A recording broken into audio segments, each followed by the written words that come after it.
여러분, 믿기시나요? 결혼한 지 2년 된 딸이 매일 밤 눈물로 저를 찾았어요. 그 이유가 뭐였는지 아세요? 차이가 너무 크다는 거였어요. 처음엔 그냥 부부 사이의 문제라고 생각했죠. 그런데 매일 울고 약에 의지하는 딸을 보면서 저는 결심할 수밖에 없었어요. 이 아이를 살리려면 제가 직접 나서야 한다고요. 그런데 그 결심이 결국 우리를 금기의 길로 이끌고 말았어요. 엄마와 사위, 절대 열어선 안 될 문을 열고 말았던 거예요. 그날 밤이었어요. 집 안 공기가 유난히 무겁게 내려앉은 날이었죠. 거실 불빛은 희미하게 켜져 있었고 서연이는 거친 숨을 몰아쉬며 제 품에 얼굴을 묻었어요. 옷깃을 적실 만큼 눈물이 흘러내리더라고요. 엄마, 나 이제 정말 모르겠어. 그의 목소리는 금방이라도 부서질 것처럼 떨리고 있었어요. 저는 아이 어깨를 꼭 안고 등을 천천히 쓸어내렸어요. 간호사로 살아오면서 수많은 환자와 가족을 위로했지만 지금 이 아이의 고통 앞에서는 아무런 말도 꺼낼 수 없었어요. 잠시 후 서연이가 떨리는 입술로 고백했어요. 준호 오빠가 너무 커서 나 매일 힘들어. 너무 아파. 진통제를 먹어도 소용이 없어. 그런데 그이는 늘 미안하다고 하면서도 멈추질 못해. 순간 제 심장이 쿵하고 내려앉았어요. 딸의 결혼 생활이 이렇게까지 무너져가고 있었다니. 도저히 눈 감고 있을 수 없었어요. 며칠 뒤 준호가 찾아왔어요. 문 앞에 서 있는 얼굴은 죄인 같았고 손은 떨리고 있었어요. 장모님, 제가 서연이를 망치고 있습니다. 매일 울고 약에 의지해요. 저 같은 인간이 무슨 남편입니까? 그 말에 저는 아무 대답도 못했어요. 눈앞에 이 청년은 건장한 체격을 가졌지만 속은 어린아이처럼 불안해 보였어요. 묘하게도 제 시선이 그 위에 오래 머물렀습니다. 내 잘못만은 아니야. 하지만 방법은 분명 있을 거야. 저는 그렇게 말했지만 속마음은 복잡했어요. 그날 밤 혼자 거울 앞에 서서 제 얼굴을 바라봤습니다. 남편이 세상을 떠난 지 벌써 7년. 그동안 저는 엄마이자 간호사로만 살았고 여자로서의 자신은 잊고 살았어요. 그런데 오늘 사위의 눈빛이 자꾸 떠올랐습니다. 연민인지 다른 감정인지 저조차도 구분할 수 없었어요. 창밖에서 바람이 불어와 커튼이 흔들릴 때 저는 속으로 결심했어요. 이대로 두면 딸의 삶은 무너질 거야. 내가 방법을 알려줘야 한다. 며칠 뒤였어요. 저는 준호를 거실로 불러 앉혔습니다. 식탁 위에는 다 식어버린 차가 놓여 있었고 공기는 어쩐지 묘하게 무거웠죠. 여성의 몸은 말이지. 저는 한참을 망설이다가 조용히 말을 꺼냈습니다. 꽃과 같아. 억지로 벌리면 상처만 남고 햇살과 바람을 맞으면서 서서히 열려야 하는 거야. 준호는 고개를 떨군 채 낮은 목소리로 대답했어요. 알아요. 그런데 막상 그 순간이 오면 저는 도무지 멈출 수가 없습니다. 그 말에 제 가슴이 철렁 내려앉았어요. 딸을 아프게 만든 건 바로 이울랑과 무지였구나 싶으면서도 그 절박함 속에서 이상하게 제 마음이 흔들렸습니다. 저는 다시 단호한 척하며 말했죠. 여자는 순간적인 불빛에 반응하는 게 아니야. 마음이 먼저 열리고 그 다음에야 몸이 따라오는 거지. 기다려야 해. 준호는 두 손을 무릎 위에 꽉 쥔 채로 저를 바라봤습니다. 그 눈빛 속에는 죄책감만 있는 게 아니었어요. 어쩌면 저를 향한 다른 감정까지 섞여 있는 것 같았죠. 그럼 어떻게 해야 합니까? 제게 가르쳐 주실 수 있습니까? 그가 그렇게 묻는 순간 제 심장은 크게 요동쳤습니다. 순간 창밖에 봄비가 내리기 시작했어요. 빗소리가 거실 가득 번지면서 마치 우리 둘만 세상과 단절된 듯 고요했죠. 저는 식탁 위에 놓인 그의 손등 위로 제 손을 올렸습니다. 여성을 대할 때는 이렇게 먼저 마음을 만지는 거야. 제 손끝은 부드럽게 움직였고 그 아이의 손은 떨렸습니다. 장모님. 짧게 불려나온 그 호칭이 그 순간만큼은 너무나 낯설게 들렸어요. 시간은 멈춘 듯 흘렀습니다. 대화는 점점 줄어들고 눈빛과 숨결이 그 자리를 대신했어요. 저는 스스로를 다잡으려 했습니다. 이건 그냥 수업이다. 단순히 알려주는 것뿐이다. 하지만 제 눈빛은 이미 흔들리고 있었고 그의 손길은 점점 제 마음 깊숙이 스며들고 있었어요. 그날의 강의는 단순한 조언으로 끝나지 않았습니다. 그건 서로의 마음을 건드린 위험한 시작이었고 다시는 되돌릴 수 없는 금기의 길로 들어서는 첫걸음이었어요. 그날 이후였어요. 준호가 달라졌다는 걸 가장 먼저 알아차린 건 서연이었죠. 엄마, 이상해. 요즘 준호 오빠가 너무 다정해졌어. 서연이 그렇게 말하면서 환하게 웃는 얼굴을 보는데 제 마음이 무너져 내렸습니다. 밤마다 눈물로 전화를 걸던 아이가 이제는 행복하다며 웃고 있었으니까요. 그런데 그 웃음의 뒤에는 제가 있었거든요. 준호는 제게서 배운 대로 천천히 조심스럽게 아내를 대했습니다. 급하게 다가가던 손길은 부드러워졌고 서두르던 숨결은 기다림으로 바뀌었어요. 서연은 놀라울 만큼 달라진 남편에게 감동했고 그제야 비로소 사랑받고 있다고 느낀 듯했죠. 엄마, 요즘은 아프지 않아. 진짜 행복해. 그 말에 저는 억지로 미소를 지었지만 속으로는 피눈물이 흘렀어요. 저는 점점 불안해졌습니다. 딸이 웃을수록 준호의 눈빛은 더 자주 제 쪽으로 향했어요. 식탁에 둘러앉아 있을 때도, 가족끼리 대화를 나눌 때도 그 아이의 시선은 분명 제게 닿아 있었어요. 저도 모르게 시선을 피하면서도 어느새 그 눈빛을 기다리고 있었던 거죠. 어느 날 저녁이었어요. 서연은 회사 일이 늦는다고 했고 준호는 일부러 제 집에 들렀습니다. 잠깐 뵙고 싶어서 왔습니다. 그 말 한마디가 가슴을 뒤흔들었어요. 우린 식탁에 마주 앉아 있었지만 대화는 오래가지 않았습니다.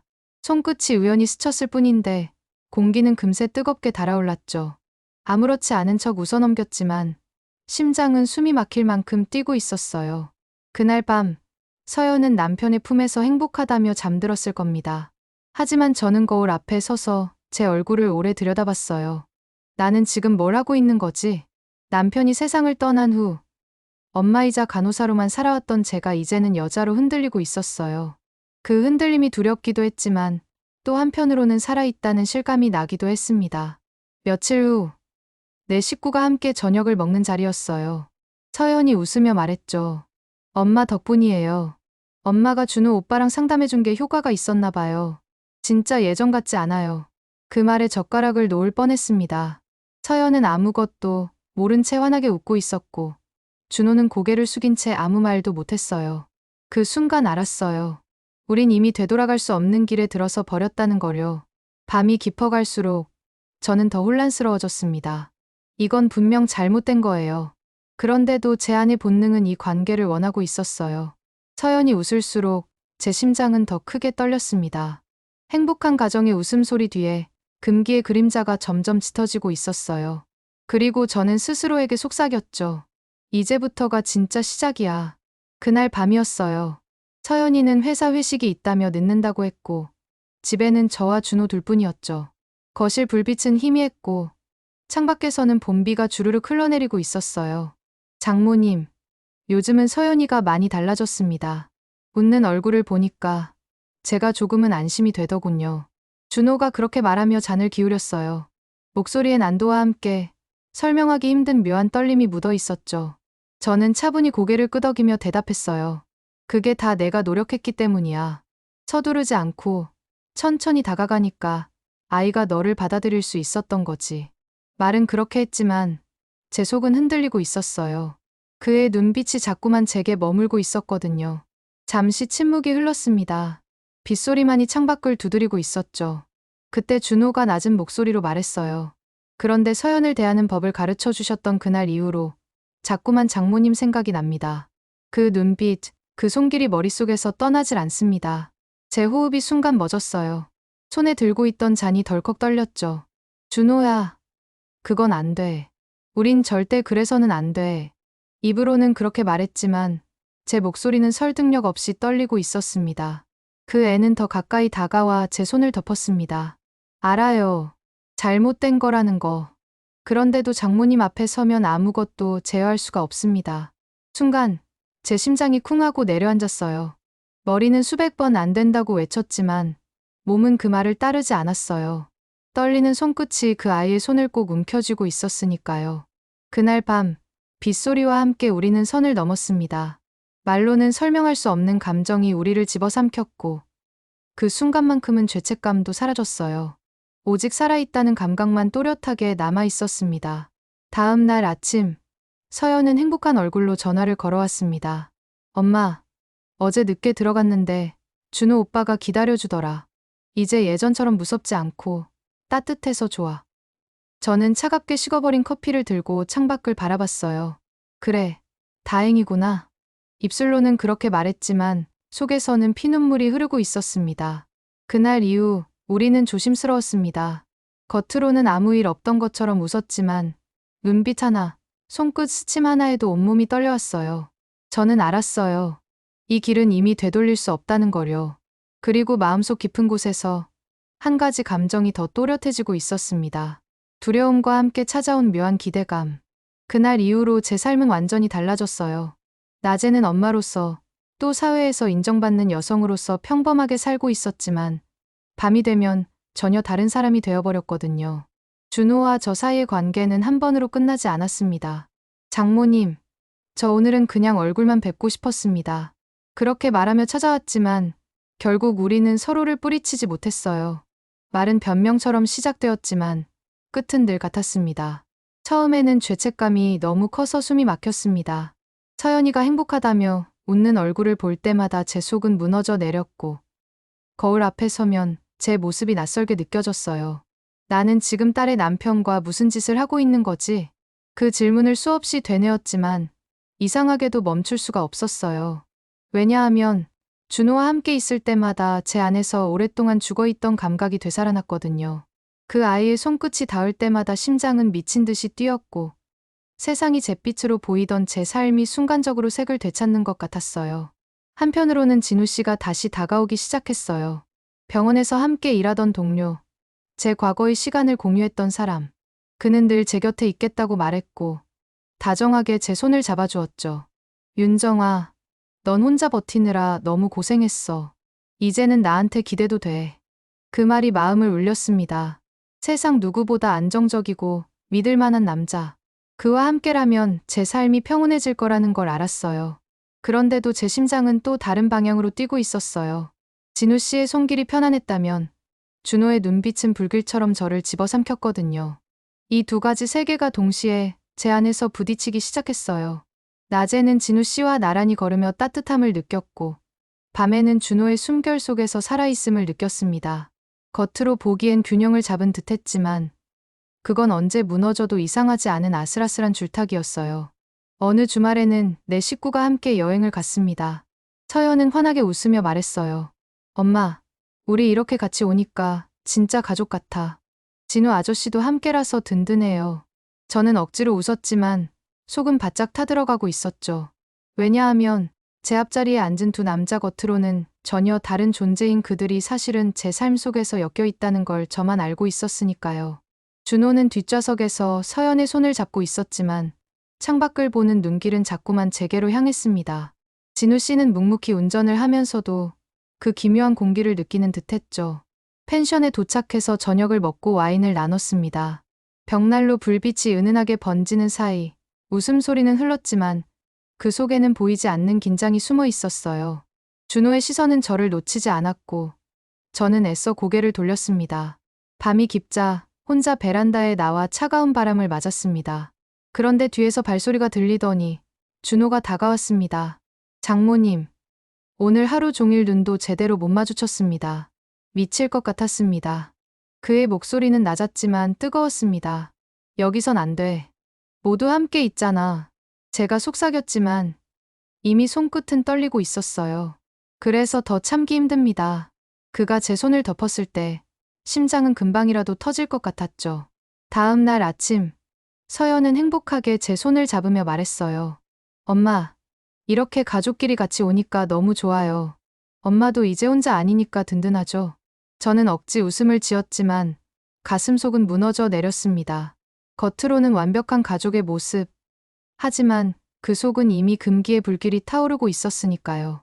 집으로 돌아오는 차 안에서 준호가 잠든 서연 옆에서 제 손목을 살짝 움켜쥐며 속삭였어요. 장모님, 전 절대 포기하지 않을 겁니다. 그 한마디가 칼날처럼 제 심장을 파고들었어요. 포기하지 않겠다는 말. 그것은 곧 우리가 더 깊이 빠져들 수밖에 없다는 의미였으니까요. 그날 밤, 저는 잠을 이루지 못했습니다. 진우 씨와 있을 때의 안정과 평온, 준호와 있을 때의 불길 같은 열정. 이 두 세계가 동시에 제 안에서 싸우고 있었어요. 거울 앞에 서서 속삭였죠. 나는 지금 외줄 위에 서 있구나. 한 발만 잘못 디뎌도 모든 게 끝날 텐데. 그런데 왜 이렇게 짜릿하게 느껴지는 걸까? 그날 이후 저는 제 삶을 균형이라는 말로 합리화하기 시작했어요. 진우 씨에게는 안정과 평온을, 준호에게는 본능과 떨림을. 두 가지 모두가 제 삶에 필요하다고 스스로를 속이면서요. 하지만 제 안에서는 알 수 없는 목소리가 계속 울리고 있었습니다. 너는 지금 파국을 향해 달려가고 있어. 하지만 멈추지 않을 거지?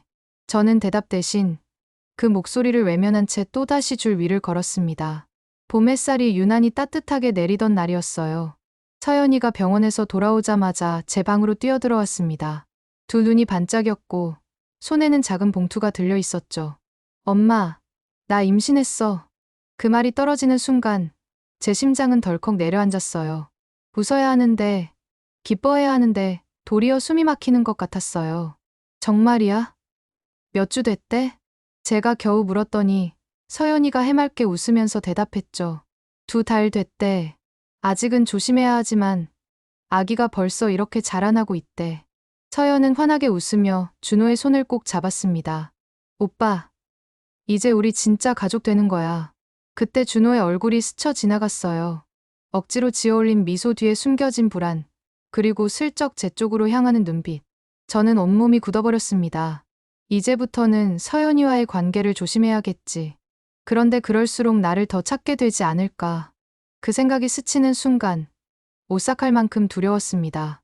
임신 소식은 집안을 축복처럼 감싸 안았습니다.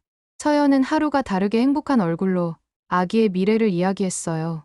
엄마, 아기 방은 어떤 색으로 꾸밀까? 준호 오빠가 벌써 아빠가 된 것 같아. 저녁마다 음식도 챙겨주고 나 배 만져주면서 아기한테 인사도 해. 저는 억지로 웃으며 대답했죠. 그래. 차근차근 준비하자. 내가 제일 소중하니까 몸조심만 잘해. 하지만 속으로는 피눈물이 흘렀습니다. 딸의 행복이 커질수록 제 안의 비밀은 더 무겁게 저를 짓눌렀거든요. 며칠 뒤 준호가 늦은 밤 저를 찾아왔습니다. 현관문을 열자 그의 얼굴은 잿빛이었고 눈빛은 초조하게 흔들렸어요. 장모님 저 미치겠습니다. 그가 그렇게 말하며 들어왔을 때 제 손이 덜덜 떨렸습니다. 너 지금 무슨 소리를 하는 거니? 내 아내가 임신했잖아. 이제는 그만해야지. 저는 목소리를 낮추며 애써 단호하게 말했어요. 하지만 준호는 고개를 세차게 저었습니다. 그래서 더 힘듭니다. 아내는 몸조심해야 하고 그런데 저는 불길처럼 타오르는데 꺼지질 않아요. 장모님 전 이제 당신 없이는 못 살겠습니다. 그 절박한 목소리에 제 무릎이 풀렸습니다.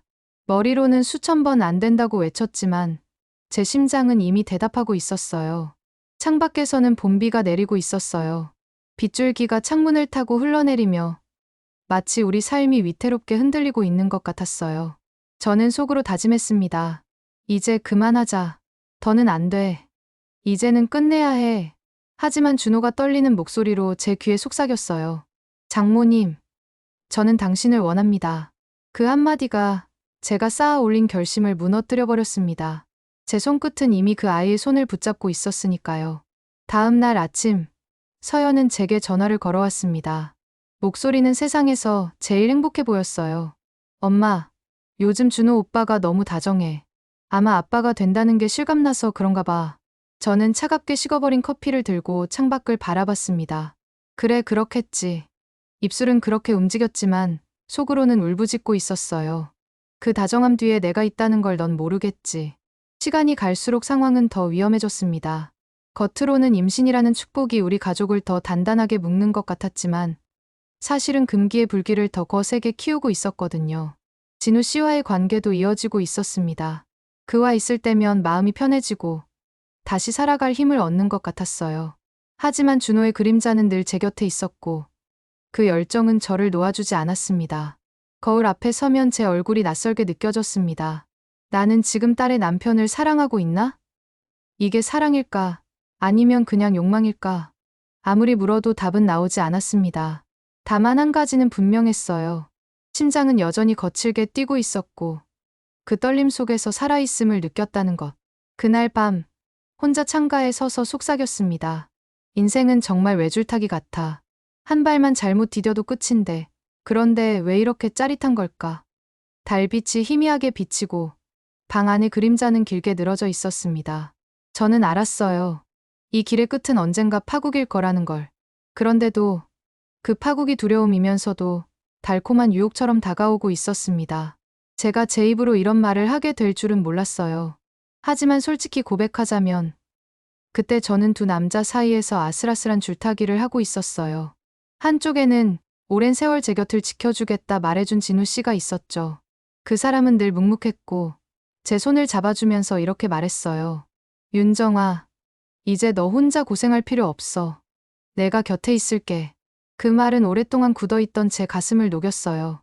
남편이 떠난 후 저는 누구에게도 기대지 않았거든요. 그런데 진우 씨는 마치 오래된 나무처럼 단단히 제 곁에 서 있었죠. 하지만 또 다른 한쪽에는 준호가 있었습니다. 아직 젊고 뜨겁고 제 삶을 불길처럼 태워버리는 아이. 저를 죄책감으로 흔들리게 만들면서도 동시에 여자로서 살아있음을 느끼게 해준 존재였죠. 장모님, 저는 당신 없이는 안 됩니다.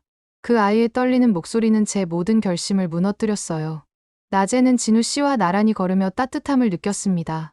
동네 카페에서 커피를 마시며 소소한 대화를 나눴고 주말이면 같이 장을 보며 평범한 일상을 나눴어요. 그 시간은 참 편안했죠. 마치 오래된 부부처럼 자연스럽고 담백했어요. 하지만 밤이 되면 준호의 그림자가 어김없이 저를 찾아왔습니다. 그의 눈빛은 늘 뜨거웠고 손길은 저를 거부할 수 없게 만들었죠. 저는 머리로는 안 된다고 수없이 외쳤지만 몸은 늘 그를 받아들이고 있었어요. 이 두 가지 세계가 제 안에서 충돌하기 시작했습니다. 안정과 열정, 평온과 불길. 저는 스스로를 합리화했어요. 진우 씨와는 사회가 인정하는 관계, 준호와는 여자로서의 본능을 확인하는 관계. 두 가지가 동시에 있어야 내 삶이 균형을 이루는 거야. 어쩌면 너무 어리석은 변명이었을지도 몰라요. 하지만 그 순간만큼은 그렇게라도 믿고 싶었습니다. 한 번은 진우 씨와 산책을 하다가 그가 제 손을 꼭 잡았어요. 내 손이 참 따뜻하다. 그 한마디가 제 눈에 눈물을 고이게 했습니다. 오랫동안 듣지 못했던 말이었거든요. 누군가 제 손을 그렇게 바라봐 준 게 얼마나 오래된 일인지 저도 잊고 살았어요. 그런데 그 순간 머릿속에 불현듯 떠오른 건 준호의 눈빛이었습니다. 온몸이 불타는 듯 저를 원하던 그 애의 시선, 그게 잊히질 않았던 거예요. 밤마다 거울 앞에 서면 제 얼굴은 두 갈래로 갈라져 보였어요. 한쪽은 평온하게 웃고 있는 여자, 다른 한쪽은 울고 있는 여자. 둘 다 제가 맞았어요. 나는 지금 누구로 살아가고 있나? 스스로 물어봐도 답은 나오지 않았습니다. 서연은 여전히 행복했어요. 배를 쓰다듬으며 설레는 얼굴로 말했죠. 엄마, 아기 이름은 어떻게 지을까? 벌써부터 상상만 해도 즐거워. 저는 미소를 지었지만 속으로는 무너져 내렸습니다. 딸이 행복할수록 제 어둠은 더 짙어졌거든요. 밤이 깊어갈수록 줄 위의 균형은 더 아슬아슬해졌습니다. 진우 씨의 고요한 손길에 마음이 편안해졌다가도 준호의 거친 숨결이 떠오르면 다시 심장이 흔들렸습니다. 저는 또다시 스스로에게 말했어요. 인생은 외줄타기야. 위험할수록 더 짜릿하고 그 떨림 속에서 살아있음을 느낄 수 있어. 그 말이 합리화인지 아니면 마지막 변명인지 이제는 알 수 없었어요. 그 줄타기는 결국 더 큰 사건으로 이어질 운명이었죠. 아무도 예상하지 못한 우리 모두의 삶을 흔들 소식이 다가오고 있었으니까요. 여러분, 믿으시겠어요? 겉으로는 축복처럼 보였던 임신 소식이 사실은 우리 모두를 끝없는 위기로 끌고 갔습니다. 웃음 뒤에 감춰진 금기의 그림자, 그 속에서 저는 하루하루 외줄 위를 걷고 있었던 거예요. 서연의 배는 점점 불러왔습니다. 딸은 날마다 웃었고 그 웃음은 제게 축복 같으면서도 형벌 같았어요. 엄마, 아기가 오늘은 발길질을 했어. 마치 우리한테 나 여기 있어요라고 말하는 것 같아. 그 말에 저는 손을 얹으며 억지로 미소를 지었지만 심장은 바닥까지 내려앉았습니다. 겉으로는 행복한 가족이었어요.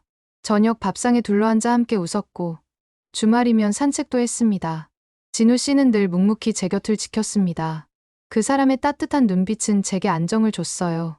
하지만 밤이 오면 준호의 눈빛이 저를 끌어당겼습니다. 아내가 몸을 조심해야 하는 시기라 더더욱 그는 저를 찾았습니다. 장모님, 이제는 당신 없이는 견딜 수 없습니다. 그 말은 마치 족쇄처럼 제 발목을 붙잡았습니다. 저는 매일 거울 앞에 서서 스스로에게 물었습니다. 나는 왜 이 길을 멈추지 못하는 걸까? 나는 지금 누구로 살아가고 있지? 대답은 나오지 않았습니다. 다만 심장은 여전히 거칠게 뛰었고 그 떨림 속에서 살아있음을 느꼈습니다. 어느 날, 내 식구가 함께 여행을 갔습니다. 겉으로 보기엔 너무나 평범하고 행복한 가족이었죠. 서연은 아기 얘기만 했고, 진우 씨는 묵묵히 우리를 챙겼습니다. 그런데 제 가슴속에서는 줄타기의 외줄이 흔들리고 있었어요. 뒷좌석에서 아내의 손을 잡고 있던 준호의 시선이 자꾸만 제게 닿았거든요. 진우 씨의 조용한 눈빛은 모든 걸 알고 있는 듯 말없이 무거웠습니다. 밤이 깊자 저는 혼자 창가에 섰습니다. 이 길의 끝은 어디일까? 나는 무엇을 잃고 무엇을 얻으려는 걸까? 달빛은 희미했고 제 그림자는 길게 늘어져 있었습니다. 그 순간 문이 열리며 준호가 다가왔습니다. 장모님, 저는 포기하지 않을 겁니다. 그 한마디에 제 심장이 또 무너져 내렸습니다. 다음 날 아침, 서연은 제 손을 꼭 잡으며 웃었습니다. 엄마, 나 요즘 너무 행복해. 준호 오빠도 변했고, 아기도 생겼고, 엄마도 진우 아저씨랑 웃는 모습 보니까 마음이 놓여. 저는 억지 웃음을 지었지만 속으로는 울부짖었습니다. 그 행복 뒤에 내가 있다는 걸 너는 영원히 모르겠지. 시간은 흘렀고 주위의 균형은 점점 더 위태로워졌습니다. 진우 씨와 함께 있을 때면 평온을 느꼈지만 준호의 손길이 떠오르면 심장은 다시 불길처럼 뛰었어요. 저는 스스로에게 또다시 속삭였습니다. 인생은 아슬아슬한 외줄타기야. 위험이 커질수록 심장이 더 세게 뛰고 그 순간 살아있음을 느끼게 돼. 그 말이 합리화인지 마지막 변명인지는 저도 알 수 없었습니다. 이야기는 여기서 멈춥니다. 그 후에 어떤 일이 벌어질지는 아무도 몰라요. 여러분이라면 어떻게 했을까요? 저 같은 길을 끝까지 걸었을까요? 아니면 중간에 멈췄을까요?